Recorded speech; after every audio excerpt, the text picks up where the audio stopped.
አክብሮታዊ ሰላምታችን በያላችሁበት ድረስ የተወደዳችሁ የመሃል ሚዲያ አድማጭ ተመልካቾቻችን እንደምንላችኋል። ለዛሬ ዕለተ ቅዳሜ ወደ እናንተ እንዲደርሱ የተዘጋጁትን የቀን መረጃዎቻችንን ይዘንላችሁ ቀርበናል። በቅድሚያም ዋና ዋናዎቹን በማስቀደም እንጀምራለን። ህወሓት ዛሬም ከፍተኛ ቁጥር ያለው ታጣቂ ከመሃል ትግራይ ሲያጓጉዝ ማደሩ ተሰምቷል። ዝርዝር ዘገባ ይዘናል። ለሻቢያ ህልውና ሲል በኢትዮጵያ ላይ ክህደት የፈጸመው የአርሚ 11 ኮር 2 ዋና አዛዥ በጥቁር አንበሳ ኃይላችን የማያዳግም እርምጃ ተወሰደበት። ነፃ መሬት ወደ ማዕከላዊ ትግራይ እየገሰገሰ ነው። ዝርዝር ጥንቅሩን ይዘናል። የኤርትራ ወታደሮች አዲግራት መክተማቸው እየተሰማ ይገኛል። ዝርዝር ዘገባን አጠናክረን ይዘናል። ከውጭ የሐማስ የምስራቅ ረፋህ ሻለቃ አዛዥ በቁጥጥር ስር መዋሉ ተነገረ። ቀደም ሲል ያደረስናቸውን አበይት ርዕሰ ነጥቦቻችንን ጨምሮ ሌሎች ቀሪ በርካታ መረጃዎችን ይዘንላችሁ ቀርበናል። አብሮነታችሁ አይለየን እያልን ከመሸጋገሪያ በኋላ እንመለሳለን። ትርፋማ የሚያደርጉትን ሱቆች ፈልገው ከሆነ ያለ ጥርጥር ይሄ ሱቅ የናንተ ነው። አሁን ላይ የንግድና ቱሪዝም ቀጠና በሆነችው ፒያሳ ከሀገር ፍቅር ቲያትር ፊት ለፊት G+5 የሆነ የገበያ አዳራሽ እየገነባን እንገኛለን። ሱቆቻችን ከ14 ካሬ ጀምሮ ከ2.2 ሚሊዮን ሙሉ ክፍያ ጀምሮ ማግኘት ይችላሉ። ይሄን የማይደገም ዕድል ሳያመልጦ ፈጥኖ ይጠቀሙበት። ለበለጠ መረጃ ከስር ባሉ ስልኮች ሂደው። የኢፌዴሪ ጠቅላይ ሚኒስትር ዶክተር አብይ አህመድ ለጅቡቲው ፕሬዝዳንት እስማኤል ኦማር ጌሌ እንዲሁም ለሶማሊያው ፕሬዝዳንት ሐሰን ሼክ መሐመድ አቀባበል አድርገውላቸዋል። ጠቅላይ ሚኒስትሩ ለመሪዎች አቀባበል ያደረጉት ዛሬ ጠዋት በጅግጅጋ ከተማ አውሮፕላን ማረፊያ መሆኑን የጠቅላይ ሚኒስትር ጽሕፈት ቤት አስታውቋል። በአፍሪካ ቀድሞ ፖለቲካ ላይ ትልቅ ለውጥ ያመጣል ተብሎ የታመነበት ከፍተኛ ስብሰባ በዛሬው በጅግጅጋ ከተማ ይካሄዳል። ተሳታፊ ሀገራትም የኢትዮጵያ እንዲሁም የኬንያ፣ የሶማሊያ፣ የጅቡቲ እንዲሁም የተባበሩት አረብ ኤምሬት ከፍተኛ ልዑካን በስብሰባው ላይ ተገኝተዋል። የጠቅላይ ሚኒስትሩ ጉዞን በተመለከተም በዚህ ወሳኝ ውይይት ላይ ለመሳተፍ ጠቅላይ ሚኒስትር ዶክተር አብይ አህመድ ዛሬ ወደ ጅግጅጋ ያቀኑ ሲሆን ቅድመ ዝግጅት ትላንት የኬንያ የደህንነት አዛዥ የሆኑት ቀድመው ጅግጅጋ መግባታቸው ማወቅ ተችሏል። የውይይቱ ዝርዝር አጀንዳ በይፋ ባይገለጽም በአሁኑ ወቅት የአፍሪካ ቀንድ ፖለቲካዊ አሰላለፍ እየተቀያየረ ባለበት ወቅት መካሄዱ ከፍተኛ ትኩረት እንዲያገኝ አድርጎታል።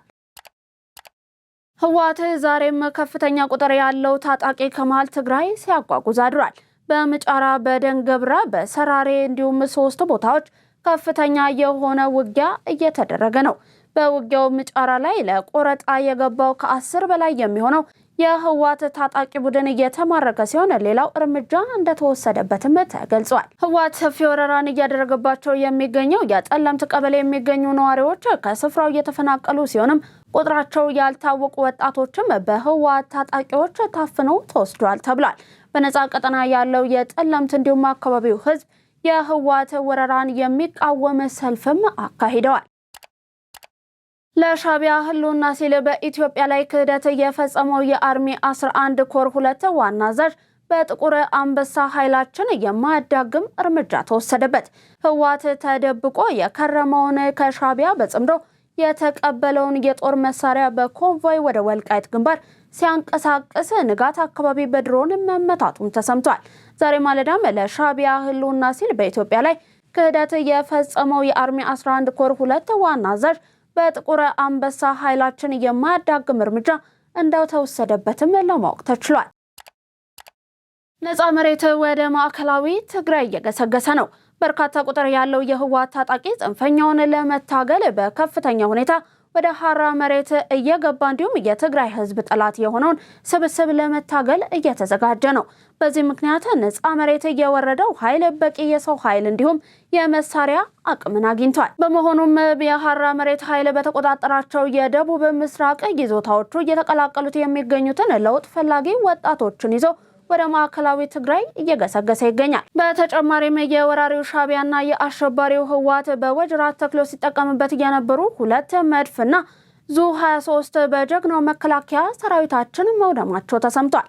የትግራይ የሰላም ኃይሎችና የኢትዮጵያ መከላከያ ሰራዊታችን በጥምረት ወራሪው ሻቢያን ተላላኪው ህወሓት በሚገባቸው እየመከቱ ይገኛሉ ተብሏል። የኤርትራ ወታደሮች አዲግራት መክተማቸው እየተሰማ ነው። የራሳቸውን ልጆች ውጭ ልከው ያስተማሩ በድሃ ልጅ እልቂት የስልጣን ዘመናቸውን የሚያራዝሙት የህወሓት ባለስልጣናት የትግራይ ህዝብን በሻዕቢያ ዳግም የማስጨፍጨፍ እቅድን እያስተገበሩ ነው። በዚህም መሰረት የሻዕቢያ ወታደሮች አዲግራትን ዋና ማዕከል በማድረግ የሜካናይዝድ አሰልጣኞችን እንዲሁም ሰላዮችን ወደ አጉላ እንዲሁም ላጪ ፈለገ ዳዕሮ እንዲሰማሩ ማድረጋቸውን ከታማኝ ምንጮቻችን ሰምተናል። የሻዕቢያ ጦር በይፋ የኢትዮጵያን ሉዓላዊ ድንበር በመጣስ ወደ ትግራይ ዘልቆ ገብቷል የሚሉ መረጃዎች እየወጡ ቢሆንም እንኳን እስካሁን ድረስ ከትግራይ ክልልም ሆነ ከፌዴራል መንግስት ስለ ጉዳዩ የተሰጠ ማረጋገጫ የለም። ምስራቅ ጠለምት አካባቢ የገባው የህወሓት ሽፍታ ቡድን በመከላከያና በአካባቢው ጸጥታ መዋቅር በአግባቡ መመታቱ ተነገረ። ወያኔ ቁስለኛውን በመጣል የሸሸ ሲሆንም መከላከያ ከጠለምት ታጋዮች ጋር በጋራ ተከዜ ወንዝ ድረስ ወርዶ የቀረውን የህወሓት ታጣቂን እያጸዳ ይገኛል። በዋልድባ በኩል በህወሓት አጠራር አርሚ 30 የሚባሉት ኃይሎች እንቅስቃሴ ለማድረግ እየሞከሩም ነው። እሱን ወደ ኋላ ካልወጣና ካልተመለሰ በምስራቅ ጠለምት እንዲሆነው ሁሉም ወደ አመድነት ይቀየራል ተብሏል። ሌላው ዛሬ ሌሊት ትግራይ እንትጮ ከተባለ ቦታ በኤርትራ በኩል ገባ የተባለ ከባድ መሳሪያ የጫነ መኪና በድሮን አመድ መሆን ችሏል። ለትግራይ ህዝብ ክፉ አንመኝም። በተቻለ መጠን ጦርነቱ ቆሞ አካባቢው ሰላም መሆን እንዳለበት ከየአቅጣጫው እየተነገረ ነው። ህወሓት በራያ ግንባር ከጧቱ ጀምሮ በራያ ጨርጨር ወረዳ በዋል እንዲሁም በሸቃይ ከተማ ላይ ሆኖ በዲሽቃ እንዲሁም በሞርተር 80 እና 120 ወደ አፋር ክልል ያለው ወረዳ ቀበሌዎች ድብደባ እየፈጸመ ይገኛል። ጀግናው የአፋር ህዝብም የህወሓትን ጥቃት ለመመከት ተነቃንቆ እየወጣ ይገኛል ተብሏል። የወልቃይት ጠገዴ ሰቲት ሁመራ ዞን ዋና አስተዳዳሪ አቶ እሸተ ደምለው በአካባቢው እየታየ ያለውን ወቅታዊ ወታደራዊ ውጥረትን በተመለከተ በሰጡት መግለጫ ላይ ማንኛውንም አይነት የወረራ ሙከራ ለመመከት ዝግጁ መሆናቸውን አስታወቁ። ዋና አስተዳዳሪው ለመገናኛ ብዙሃን በላኩት መልእክትም ጠላት ያሉትን ኃይል ታጣቂዎቹን ተከዜን ለማሻገር የፕሮፓጋንዳና የኃይል ዝግጅት እያደረገ መሆኑን ገልጸዋል። ይህ ኃይል አካባቢውን መልሶ ለመቆጣጠር ያለው ፍላጎት ህዝቡን ለማዋረድ ብቻ ሳይሆን እንደ ህዝብ ለማጥፋት ጭምር ነው ብለዋል። አስተዳዳሪው የተከዜ አዳኝ ትውልድ ሲሉ የጠሩት የአካባቢውን ወጣት ለመጪው ትውልድ ነጻነትን እንጂ ዕዳን አናወርስም በሚል መርህ ሌሊት በምሽግ ቀን በእርሻ ላይ ተሰማርቶ እንደሚገኝም ገልጸዋል። የኃይል አማራጭን አስበው ለወረራ የሚዘምቱ ካሉ አንታገስም ሲሉ አበክረው ተናግረዋል። በአሁኑ ወቅት ዞኑ ራሱን በራሱ እያስተዳደረ መሆኑን የጠቆሱት አቶ እሸተ ደምለው ከማንኛውም ጥያቄ ባሻገር የመሰረተ ልማት ጥያቄ ምላሽ እንዲያገኙ እየተሰራ መሆኑን ጠቁመዋል። በመጨረሻም ዋና አስተዳዳሪው የአባቱን ታሪክ ልጁ አይረሳውም በሚል ጽኑ አንድነት የጠላትን ፕሮፓጋንዳና ትንኮሳ በመመከት ለማንኛውም አይነት እንዲሁም ለወሰን የሚደረገውን ትግል ተጠናክሮ እንደሚቀጥልም አስገንዝበዋል። በምስራቅ ጎጃም ዞን የሰላም ጥሪውን የተቀበሉ ታጣቂዎች የቡድን መሳሪያቸውን በመያዝ የሰላም መንገድን ተቀበሉ። በዞኑ የሚንቀሳቀሱ 12 ታጣቂዎች የሰላም ጥሪውን በመቀበል ማህበረሰቡን መቀላቀላቸው ታውቋል። ታጣቂዎቹ 4 ብሬን፣ 5 ክላሽ እንዲሁም 3 የቃታ መሳሪያ ከነተተኳሹ በመያዝ ነው የሰላም ጥሪውን የተቀበሉት። በተያያዘ ዜና የሞጣ መብረቁ ብርጌድ አባል የሆኑት 12 የፋኖ አመራርና አባላት 4 ብሬንና በርካታ የነፍስ ወከፍ ጦር መሳሪያን ከነሙሉ ትጥቅ በመያዝ የሰላም አማራጭን በመቀበል ለጀግናው መከላከያ ሰራዊታችን እጅ መስጠታቸው ታውቋል። ኢሰመኮ በጸለምት መጋሌ እንዲሁም አባላ ስላለው ግጭት መግለጫን አወጣ። የኢትዮጵያ ሰብአዊ መብቶች ኮሚሽን ኢሰመኮ በትግራይ፣ አማራ እንዲሁም አፋር ክልሎች አዋሳኝ አካባቢዎች የተቀሰቀሰው ግጭት በዜጎች ሕይወትና ደህንነት ላይ ከፍተኛ ስጋት መፍጠሩን አስታውቋል። የግጭቱ መነሻ ኮሚሽኑ በትላንትናው መግለጫው ከጥር 17 2018 ዓ.ም ጀምሮ ግጭቶች መኖራቸውን አረጋግጫለሁ ብሏል።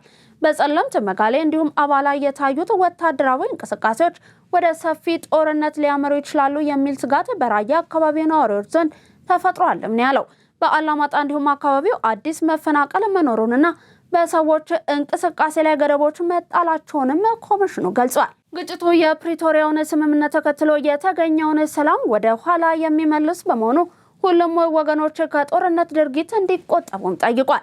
ኢሰመኮ ለግጭት መነሻ የሆኑ ልዩነቶችን በሕግ መሰረት በምክክር እንዲፈቱ በማሳሰብም ጉዳዩን በቅርበት መከታተሉን እንደሚቀጥልም አስታውቋል። አሜሪካ ለኢትዮጵያውያን ሰጥታ የነበረውን ከለላ ለጊዜው እንዲቋረጥ በቦስተን የፌዴራል ፍርድ ቤት ትዕዛዝ መስጠቱን በአሜሪካ ሀገር በሕግ ባለሙያነት የሚሰሩት ሙሉ ዓለም ጌታቸው ገለጹ። ጊዜያዊ ከለላው ቲፒኤስ ላይ ያላችሁ ኢትዮጵያውያን ይሄ ለጊዜውም ቢሆን ትልቅ ረፍት ነው ሲሉ የሕግ ባለሙያው አክለው ተናግረዋል። አሜሪካ በጦርነት በተፈጥሮ አደጋ ወይንም በሌሎች ምክንያቶች ወደ ሀገራቸው መመለስ ለማይችሉ ዜጎች ጊዜያዊ ከለላን ትሰጥ የነበረ ሲሆን ኢትዮጵያም ይኸው መብት ነበራት።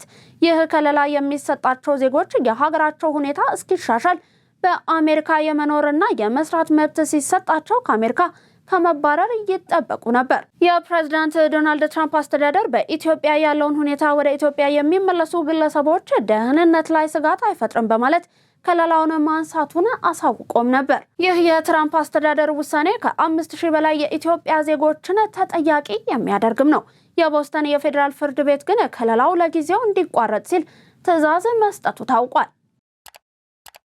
አብርሆት ቤተ መጻሕፍት ለተገልጋዮች ምቹ የንባብ ምህዳር በመፍጠር አሰላሳይ ትውልድ መገንባት የሚያስችል የእውቀት ማዕከል መሆኑን የቤተ መጻሕፍቱ ተጠቃሚዎች ተናገሩ። በጠቅላይ ሚኒስትር ዶክተር አብይ አህመድ ሀሳብ አመንጭነት የተገነባው አብርሆት ቤተ መጻሕፍት ለበርካታ አንባቢያን ምቹ የንባብ ምህዳርን ፈጥሯል። ቤተ መጻሕፍቱ የዜጎችን የንባብ ባህል በማሳደግ በእውቀት የበለጸገና አዳዲስ ሀሳቦችን የሚያፈልቅ ትውልድ የመቅረጽ ሚናውን እየተወጣ ይገኛልም ተብሏል። በዘመናዊ ቴክኖሎጂና ሰፊ መጻሕፍት ክምችት ያለው ቤተ መጻሕፍቱ ለጥናትና ምርምር አሰላሳይ ምሁራንና ተማሪዎች የንባብ ፍላጎት ከፍተኛ አስተዋጽኦ እያበረከተም ነው። ከኢትዮጵያ ዜና አገልግሎት ጋር ቆይታ ያደረጉት የቤተ መጻሕፍቱ ተገልጋዮችም ቤተ መጻሕፍቱ ለተገልጋዮቹ ምቹ የንባብ ምህዳር መፍጠር እንዳስቻለ ገልጸዋል። የቤተ መጻሕፍቱ ተጠቃሚና በአዲስ አበባ ዩኒቨርሲቲ የ3ኛ ዲግሪ ተማሪ ቃላብ ታደሰ አብርሆት ምቹ የንባብ አካባቢን የተሟላ አገልግሎት የሚገኝበት ስፍራ ነው ሲልም ገልጿል። የፋይዳ መታወቂያ አካታች በመሆኑ የሴቶች ማህበራዊና ኢኮኖሚያዊ ተጠቃሚነትን ለማረጋገጥ ሚናው የጎላ መሆኑን የሴቶችና ማህበራዊ ጉዳይ ሚኒስቴር ገለጸ። የዲጂታል መታወቂያ ምዝገባ የንቅናቄ መርሃ ግብር በሰመራ ከተማ ተከናውኗል። ተጨማሪ አለን። በንቅናቄ መድረኩ የተገኙት የሴቶችና ማህበራዊ ጉዳይ ሚኒስትር ዴኤታ ሂክማ ከይረዲን ፋይዳ መታወቂያ አካታች በመሆኑ የሴቶችን ማህበራዊና ኢኮኖሚያዊ ተጠቃሚነትን ለማረጋገጥ ሚናው የጎላ ነው ብለዋል። በተያዘው ዓመት 30 ሚሊዮን ሴቶችና 10 ሚሊዮን ህጻናት የመታወቂያው ባለቤት ለማድረግ ታቅዶ እየተሰራ መሆኑን አንስተውም እቅዱን ለማሳካት በቁርጠኝነት እየሰራል ነው ያሉት። የፋይዳ መታወቂያ አካታችነት ሴቶች ተጠቃሚ የሚሆኑበት መብቶቻቸውን ማረጋገጥ የሚችሉበትና የሴቶችና ህጻናትን ክብርና ጥቅም ማሳደግ የሚያስችል መሆኑንም ገልጸዋል። በብልጽግና ፓርቲ የአፋር ክልል ቅርንጫፍ ጽህፈት ቤት ኃላፊ መሐመድ ሁሴን በበኩላቸው የፋይዳ መታወቂያ የሴቶችን መብት ከማስጠበቅ አኳያ ከፍተኛ ፋይዳ አለው ብለዋል። ሴቶች እንደ ሀገር ያላቸው ሁለንተናዊ ተሳትፎ እየጨመረ መምጣቱን ገልጸውም የፋይዳ መታወቂያም ይህንኑ ተሳትፏቸውን በማጎልበት ተጠቃሚነታቸውን እውን ለማድረግ አይነተኛ መሳሪያ መሆኑን ተናግረዋል። የብሔራዊ መታወቂያ ፕሮግራም ምክትል ዋና ዳይሬክተር ራሄል አብርሃም እንደገለጹት ከሆነ ደግሞ የፋይዳ መታወቂያ ስርዓት መዘርጋት ዜጎች በፍትሐዊነት እንዲገለገሉ መደላድልን ፈጥሯል። ዘንድሮ የዲጂታል መታወቂያ አገልግሎት ከ100 በላይ የሚሆኑ አገልግሎት መስጫ ማዕከላት 90 ሚሊዮን የሚሆኑ ተጠቃሚዎችን ለመመዝገብ ታቅዶ እየተሰራ መሆኑን ገልጸዋል። አዲስ አበባ የሁሉም ብሔረሰቦች ባህል የሚገለጽባት የአብሮነትና የህብረ ብሔራዊነት ተምሳሌት ከተማ መሆኗን የከተማዋ ምክትል ከንቲባ እንዲሁም የኢንዱስትሪ ልማት ቢሮ ኃላፊ ጃንጥራር አባይ ገለጹ።